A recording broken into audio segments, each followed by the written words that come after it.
வருவாங்களே தவிர நம்மளோட வரலாறை இதுவரைக்கும் சீமான போல யாரும் வெளியில கொண்டு வந்ததுல முதல் முறையா அரசியல்வாதி கட்சி அப்படின்னு சொல்லி எடுக்கும்போது நம்மளுடைய வரலாற்றை வெளிக்கொண்டு வர ஒவ்வொரு தலைவர்களுடைய வரலாற்றையும் வெளிக்கொண்டு வர ஒரே தலைவன்னா சீமான் தான் சொல்ல முடியும்னா. எனக்கு 17. அண்ணா நான் 4ஆம் வகுப்பு படிக்கும் போதுல இருந்து பேச்சு போட்டி போறேன்னா என்னுடைய முன்மாதிரி அப்படிங்கிற நான் எனக்குன்னு ஒரு அடையாளத்தை நான் உருவாக்கிக்கிறதுக்காண்டி இவ்வளவு மேடைகள் நான் ஓடிக்கிட்டு இருக்கேன்.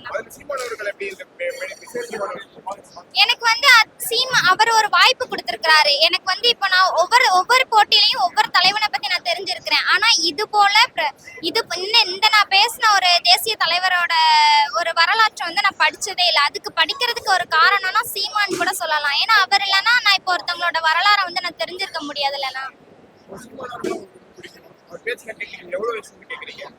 நீங்களே பார்த்திருப்பீங்க சீமான் தொடக்கத்துல எவ்வளவு மெதுவா ஆரம்பிச்சாங்க. ஆனா போற போக்குல வந்து அப்படியே வெறியா இருந்தது. மேடை அரங்கமே வந்து அதிர்ச்சி. அவருடைய ஒவ்வொரு பேச்சுக்கும் விழாத கைத்தட்டலே இல்லைன்னு சொல்லலாம். அப்படி இருக்கிறப்போ நானும் அவருடைய பேச்சுல ஒரு ஆர்வமிக்க ஒரு மாணவி தான்.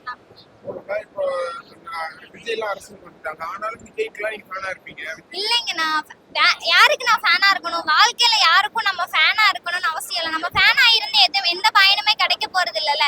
நம்ம இப்ப அந்த பொறுப்புல இருக்கோம்னா நமக்கு அதுக்கு முன்னாடியே அதுல வந்து முன்ன அனுபவங்கள் இருக்கணும். எந்த அனுபவமே இல்லாம ஒரு விஜய்ங்கிறவங்க ஒரு வந்து நடிகர் திலகத்துல உள்ளவங்களால மட்டும்தான் விஜய்க்கு வந்து அவ்வளவு ஓட்டுகள் ஒவ்வொரு கட்சியிலையுமே வந்து இருக்கிறாங்களே தவிர விஜய் வந்து இந்த நடிகர் திலகத்துல இல்லைன்னா அவருக்கு எப்படி இவ்வளோ ரசிகர்கள் வரலாம், இவ்வளோ பேர் அவங்கள வந்து தேடி வரலாம். ஆனா சீமான் பொறுத்த வரைக்கும் இப்போ வரைக்கும் அவர் எந்த திரையுலகத்திலயும் வந்ததில்ல. அவர் நின்ன ஒரே திரையுலகம் அரசியல்வாதி. அதுலதான் கடைசி வரைக்கும் வாழ்வாருண்ணா.